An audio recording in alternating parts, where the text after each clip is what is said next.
من خياركم أحسنكم أخلاقا. صدق الله العظيم وصدق رسوله الكريم ونحن قوم من الشاكرين الشاكرين والحمد لله رب العالمين. Ya, sama-sama kita hormati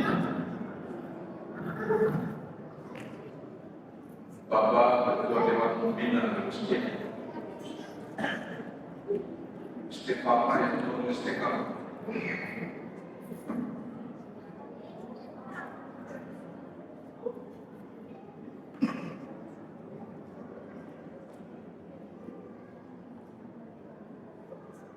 Bapak Ketua Yayasan, sahabat saya, teman seperjuangan,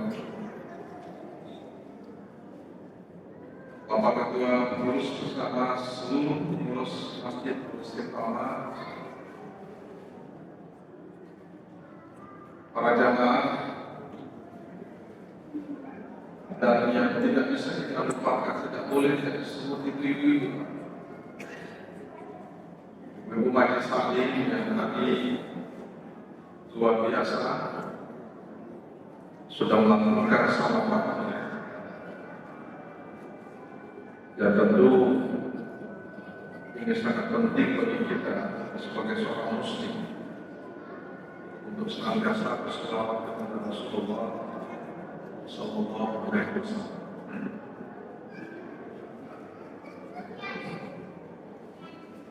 Kesempatan ini saya yang kelima kalinya berdiri dalam satu hari. Yang kelima kali. Tadi yang kedua kali saya berdiri sampai 2 jam. Tapi insya Allah bukan 2 jam ini. Kalau 2 jam nanti ya, hampir selewat sampai 11 baru kita berhenti. Itu 2 jam saya mengajar kepada mahasiswa kader ulama perempuan yang dilaksanakan oleh Majelis Ulama Indonesia Provinsi Sulawesi Selatan. Kemudian barusan tadi ini yang terakhir, satu dari terakhir tadi, saya memberi pengajian di Masjid Raya. Makanya saya tidak sempat ikut berjamaah salat Isya di sana. Kalau salat Isya jam berapa baru bisa sampai di masjid ini? Setelah tadi makanya saya kelar dan baru salat Isya setelah di sini. Bapak-bapak yang ibu hadirin yang saya muliakan,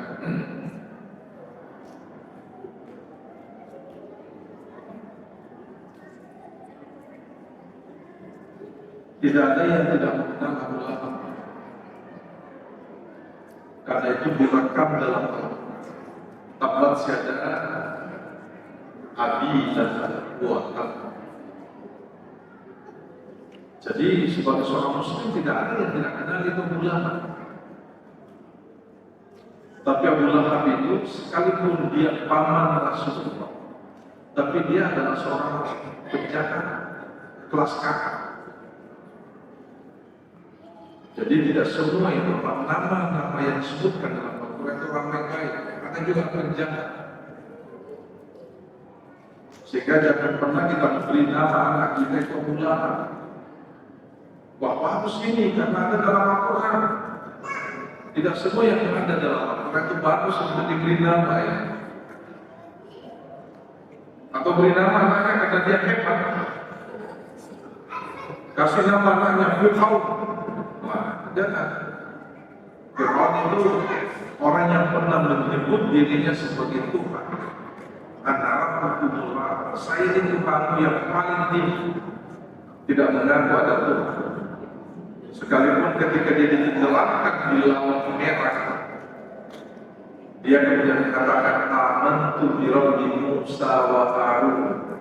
Kalau begitu, tobat ya. Saya beriman kepada Tuhan yang Musa dan Harun. Sudah selesai, tidak bisa lagi. Diajak tidak mau.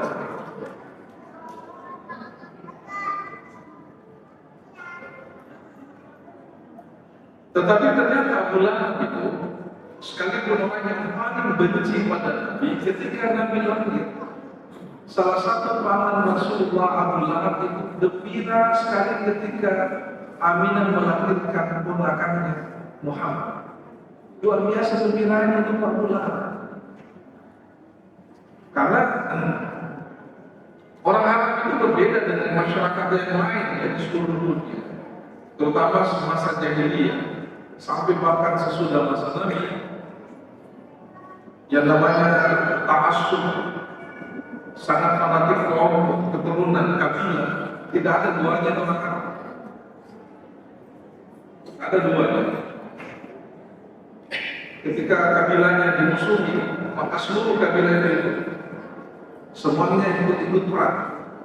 Itulah sebabnya pekerjaan yang tidak pernah ditinggalkan orang Arab itu pada masa jahiliyah itu perang antar suku. Tidak pernah ditinggalkan itu. Nanti berhenti, dia jeda sedikit kalau masuk musim lagi, yang disebut biasa dengan Ashurul, hari-hari bulan-bulan Arab, itu mereka berhenti. Jadi mereka juga punya bulan Arab yang hari ini juga kita hormati itu bulan Arab itu. Mulai dari Rajab, Zulkaidah, Zulhijjah, Muharram itu mereka hormati. Jadi kalau 4 bulan itu mereka jeda dulu perang karena dia hormati bulan itu. Itu orang Arab. Tapi kalau tidak, bukan bulan Asyur, bukan bulan Arab, kerjanya mereka perang antar geng. Jadi mungkin ini yang dicontoh oleh orang Makassar, ya, perang antar geng, perang kelompok. Kan termasuk di BTP, Pak, itu terkenal sekali dulu. Aku tidak masuk di BTP, tapi sekarang alhamdulillah tidak pernah lagi dengar.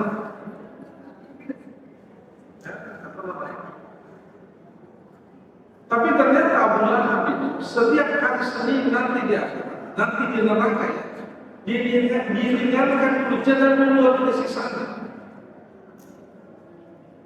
Diringankan siksaannya atau jeda pada hari Senin di neraka karena dia bergembira atas kelahiran ponakannya Muhammad. Dia sangat gembira sekali. Bahkan satu di antara pamannya yang paling ingin memelihara Rasulullah itu kan Abu Lahab.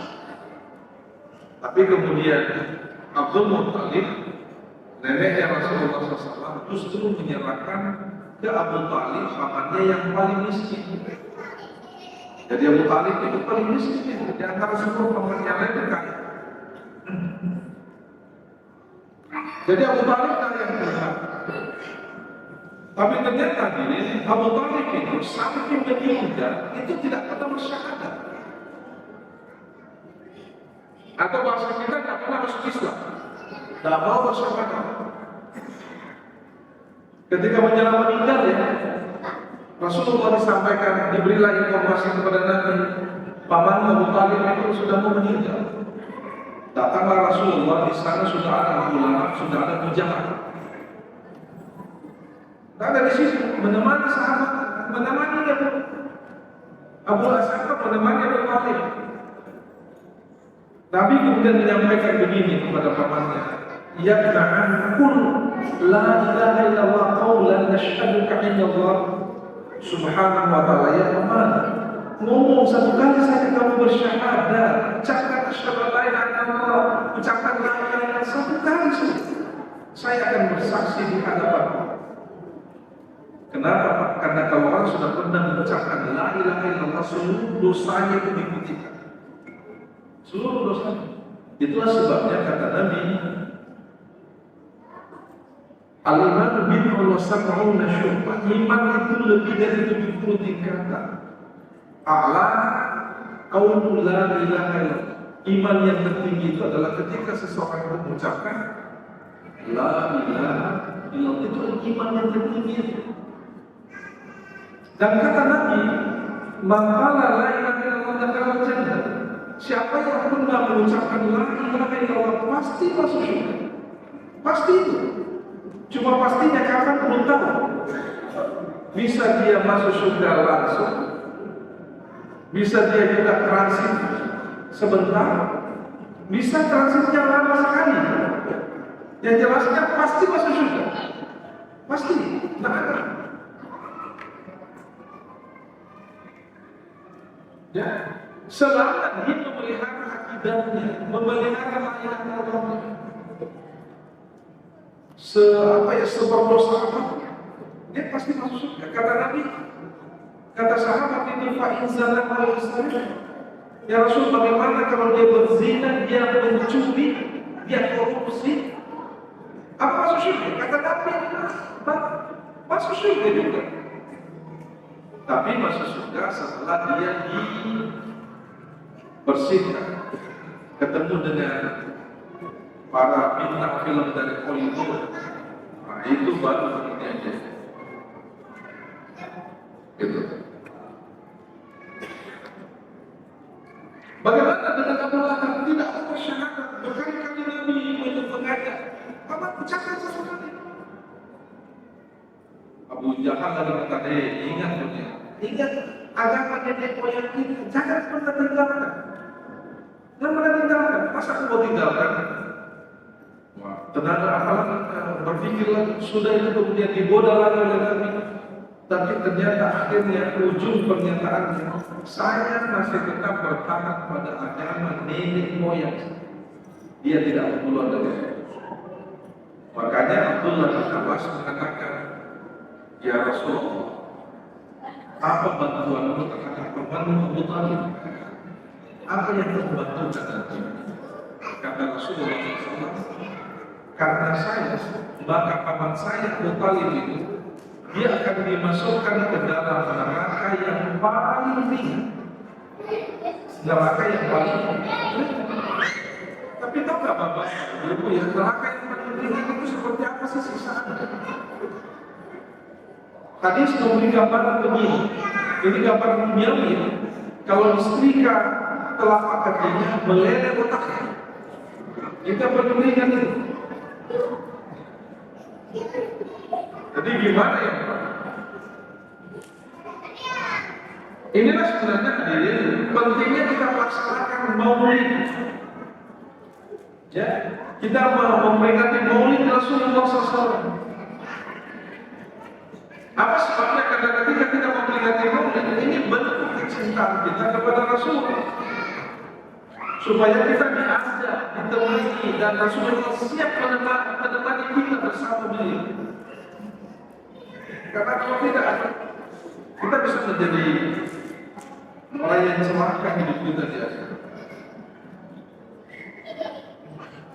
Hadirin yang saya muliakan, ayat yang dibacakan tadi, laqad kana lakum fi Rasulillah uswatun hasanah liman kana yarjullaha wal yawmal akhir. Itu sebenarnya maknanya adalah bahwa Rasulullah SAW itu harus menjadi panutan dia, uswah hasanah. Atau masalahnya itu qudwah hasanah, panutan dia. Tapi pertanyaannya, ulama mempermasalahkan sebenarnya. Tidak sepakat para ulama. Makanya seorang ulama besar yang bernama Al-Imam Al-Qurtubi dalam tulisannya yang sangat fenomenal, ya, yang masih bisa kita baca sampai hari ini, dia mengatakan begini, kalau ulama ada nusratu bil rasul, ada nusratu bil rasul. Para ulama itu berbeda pendapat apa yang disebut dengan ikutan kepada Nabi. Kami ala ijabah wal istihbab, apakah pada hal yang sifatnya wajib atau yang sifatnya sunnah? Ulama berbeda. Apa sebabnya dirinya? Karena tidak semua yang wajib bagi Nabi wajib bagi kita. Tidak semua yang sunnah bagi kita sunnah bagi Nabi. Ya, tidak semua. Tidak semua yang wajib bagi Nabi kita juga wajib. Bisa jadi bagi kita hak. Saya mau beri contoh dulu ya. Memang begitu banyak, jauh lebih banyak yang hak yang wajib bagi Nabi wajib juga bagi kita. Rasulullah SAW melaksanakan salat 5 waktu wajib. Bagi kita itu wajib juga. Ya, bagi kita wajib. Rasulullah puasa, kita juga puasa, itu adalah wajib. Rasulullah kewajiban Nabi, kewajiban kita. Tapi ingat, ada yang wajib bagi Nabi, bagi kita itu haram. Nah, sorry, belum sampai ke situ. Ada yang wajib bagi Nabi, tapi bagi kita itu sunnah. Jadi beda Pak ya, jangan beda samakan antara kita dengan Rasulullah. Apa yang wajib bagi Nabi, sunnah bagi kita. Oleh ulama itu banyak. Contohnya, bagi Nabi SAW itu salat lain itu wajib. Salat lain ya, salat tahajud bagi Nabi itu wajib. Makanya bagi Rasulullah SAW tidak pernah Nabi meninggalkan salat tahajud. Kenapa dia tinggalkan? Apalagi memang dalam riwayat, dalam Al-Quran itu pernah 1 tahun umat Islam itu wajib melakukan salat tahajud, salat lain. Pernah 1 tahun. Baru kemudian dinasah, dihapus hukumnya, kemudian menjadi sunnah. Bagi Nabi wajib, itulah sebabnya ketika Rasulullah SAW tidak sempat melaksanakan sholat tahajud karena ada uzur, maka beliau kemudian mengganti di waktu yang lain. Nah, Rasulullah SAW, ini satu riwayat, ketika beliau kembali dari salah satu medan perang, beliau sangat capek bersama para sahabat yang lain. Kemudian dia memanggil siapa muazzinnya Rasulullah, bilang, Bilal, kamu jangan tidur malam ini ya, kamu yang berjaga. Kalau tiba waktu salat tahajud, salat lain, bangunkan kamu. Bangunkan. Oh, nah ya Rasulullah, saya akan tidak tidur, saya akan membangunkan kita semua. Akan membangunkan kita semua.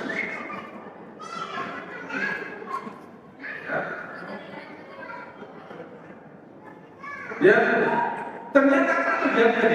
Apa terjadi? Apa terjadi?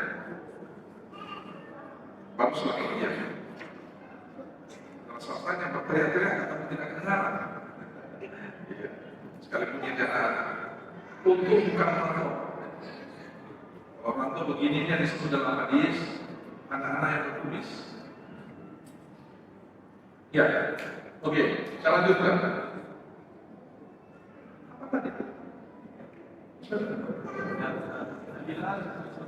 Ya Bilal kemudian setelah diperintahkan oleh Nabi, dia ambil itu apanya, dia ambil pembakarannya ya.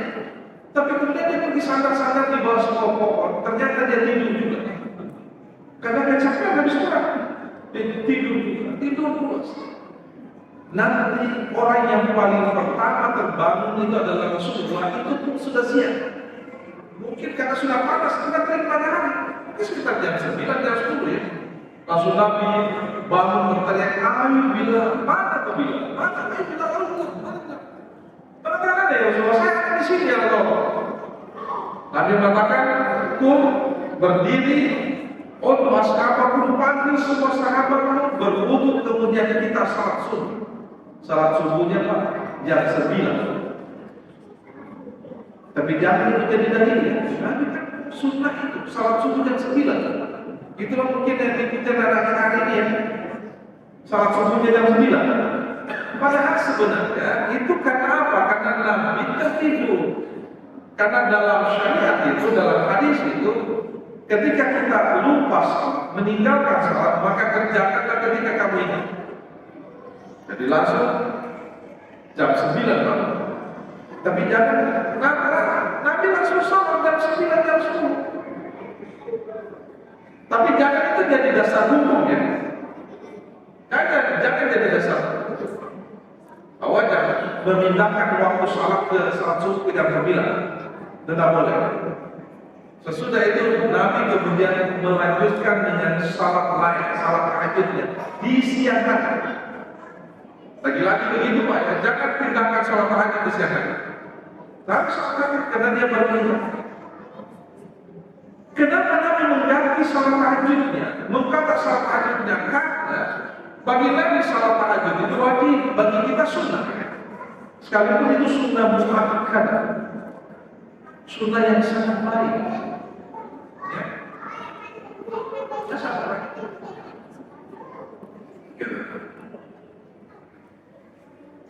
Itu yang pertama ya.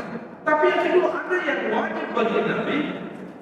Tadi wajib bagi Nabi, tapi bagi kita sunnah ya. Ada juga yang wajib bagi kita, bagi Rasulullah, tapi bagi kita hak. Bagi kita hak. Yang mana itu? Nabi berpoligami lebih dari apa? Berpoligami lebih dari. Bagi Nabi wajib hukumnya dia nikah perempuan yang diperintahkan oleh Allah Muhammad. Ada itu ibu kakek apa nenek-nenek, bukan seperti yang baca salawat tadi ya. Bukan seperti itu sudah belum masuk pada umur nenek-nenek, masih gadis ya. Kembali dari Prancis, ada seorang wanita yang ditinggal mati oleh suaminya karena itu perang. Tidak ada keluarganya satupun, tidak ada satupun keluarganya. Kemudian miskin lagi, umurnya 70 tahun lebih, tua sekali kasih. Allah mengatakan selamat nikahan kasihan itu wanita. Kira-kira kalau bapak-bapak mau poligami, mau nggak poligami seperti itu? Baik, pasti tidak mau. Karena para selatan itu poligami yang lain-lain tidak kondisi Nabi pun poligami. Poligami cari dan muda. Itu artinya bukan menjadi pengikut Rasul. Kalau mengikuti Rasulullah poligami tapi ibu-ibu yang sudah bolos, itu baru ikuti semuanya. Yang sudah sangat ya.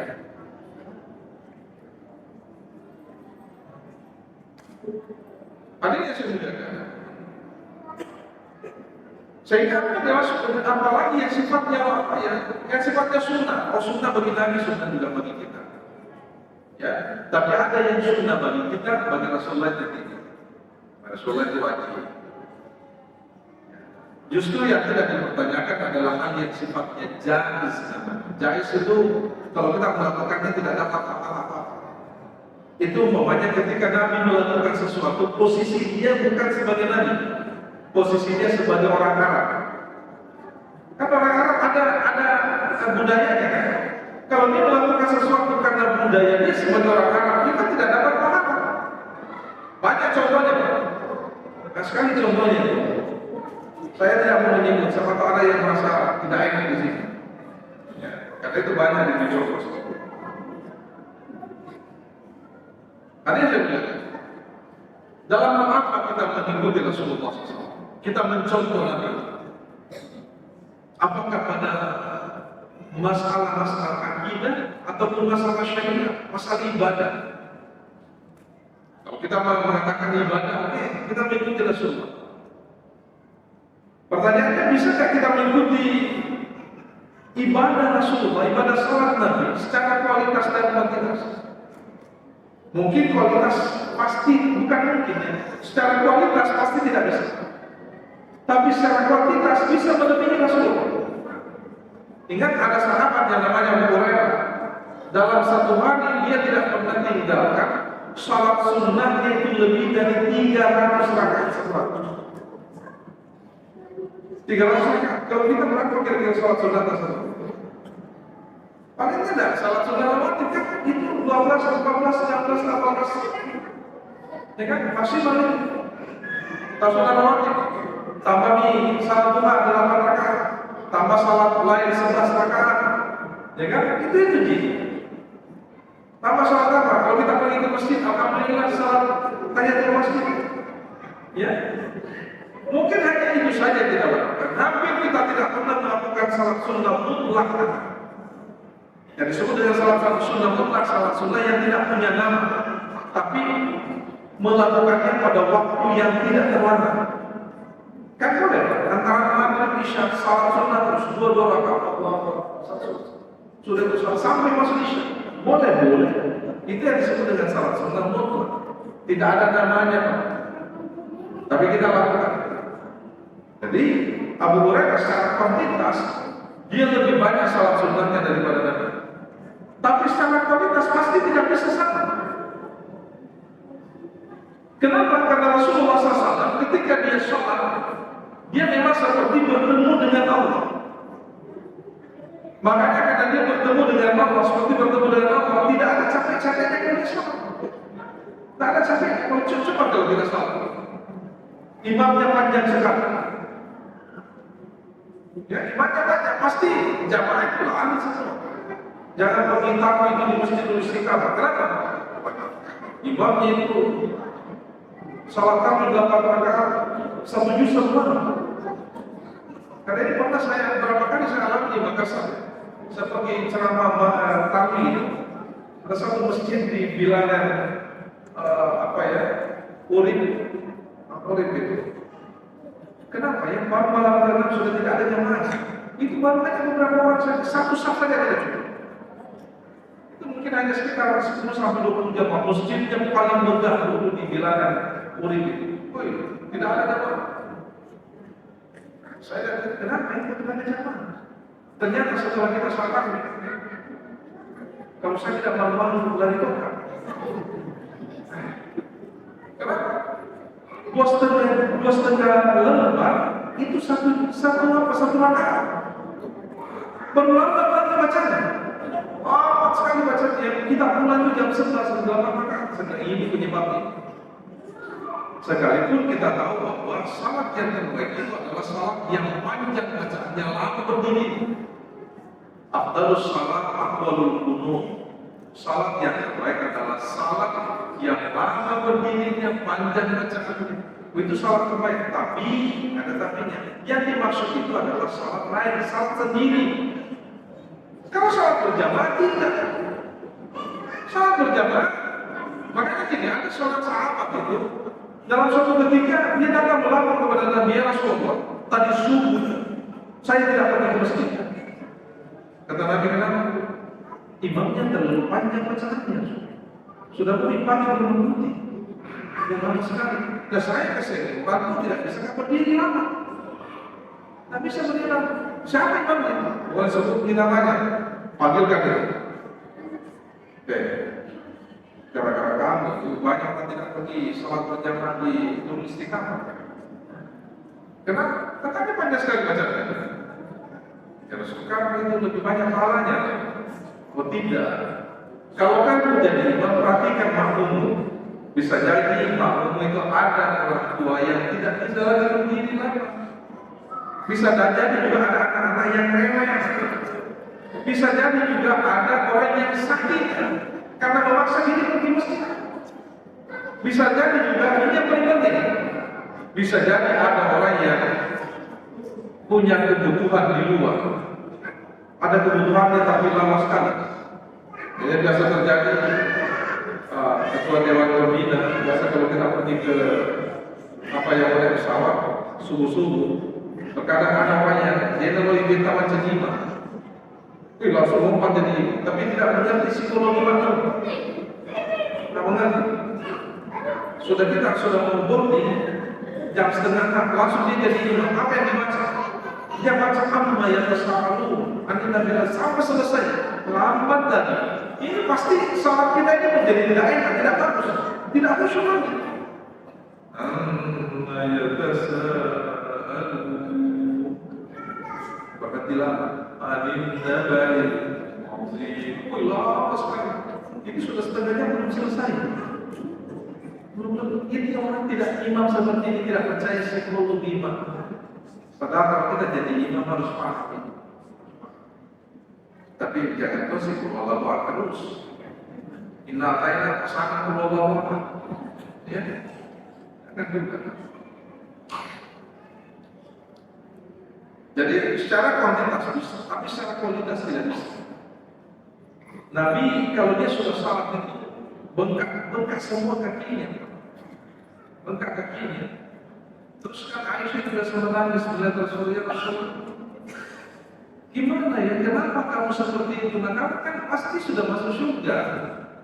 Apa kata Nabi? Saya beribadah, saya sholat bukan untuk masuk surga.